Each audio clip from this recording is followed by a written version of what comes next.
the spoiler-filled deep dive discussion video on the 1990 movie Dial Code Santa Claus, or the many other titles that it goes by.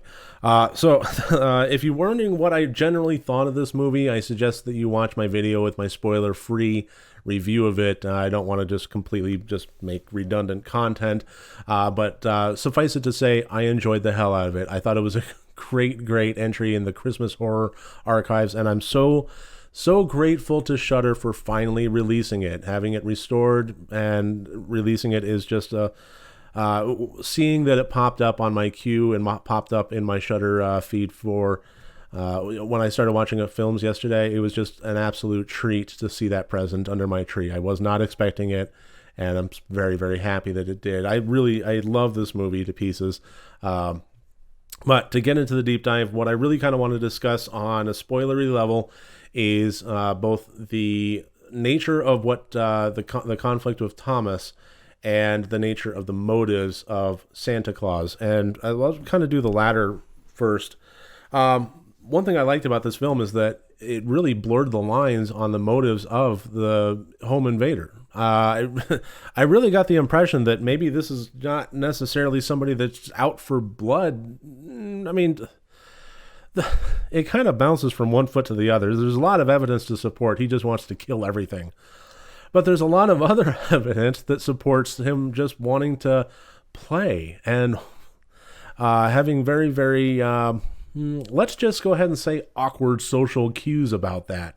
I mean, even going so far as to once he does have Thomas in his clutches, there's just like, it's the end. It's curtains for Thomas. But no, lets him go and says, okay, now I hide and you seek. And he goes off. So for however much he's been going around smashing things, stabbing things, killing things, chasing them, at the end of the day, it doesn't seem like he actually wants to kill them. Like, Thomas goes out of the window and it almost sounds like genuine concern. Oh, Thomas, you'll fall. So I don't know. It actually added a certain level of creep factor to it that I actually really liked.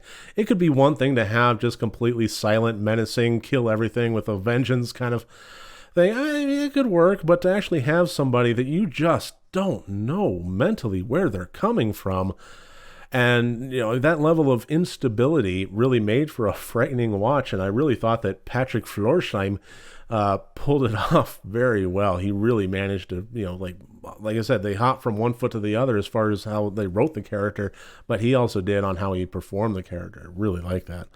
And then I also want to address the Thomas character and what he went through.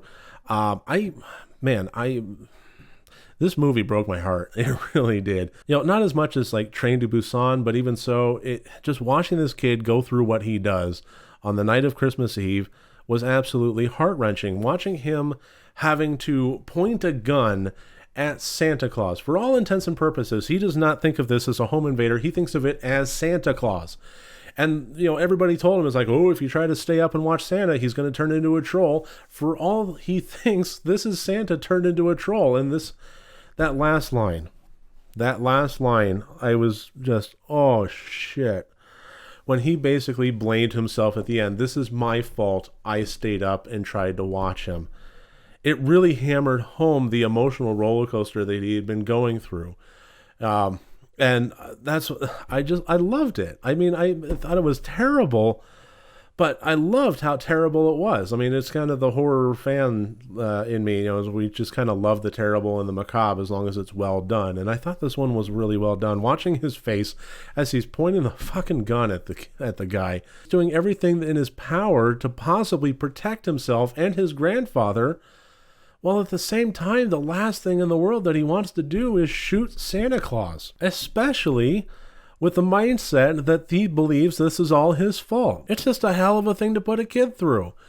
And like I said, there's a part of me, that just loves horror films and loves that kind of sense of the terrible and the macabre that absolutely just adored that, though, that this movie went there. I really felt for Thomas. Like I said, that fucking kid, oh my God. I had the end credits rolled, and I had the merriment, female vocal music, Christmas time kind of thing, and I was like, holy shit. Wow, I just really couldn't believe the entirety of the hour and a half that I had seen previously. I mean, it was whimsical, it was fun, it was a great time, and it also just stabbed me in the heart. And you know what? Hats off to this movie for it.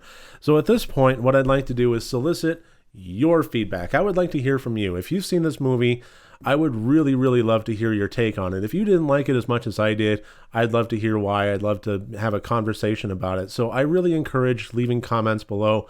And if you like this video, again, please like and subscribe. I really cannot overstate how much it helps me out, especially being a small channel with only a few views per video. It really makes a huge, significant difference, and I would very much appreciate it. So that should about wrap this one up. That's really kind of the only spoilery things that I really wanted to discuss in further detail beyond my review. So thank you very much for joining me here today, and I look forward to seeing you tomorrow as we open up the next door of our advent calendar of Christmas horror movies. I'll see you then.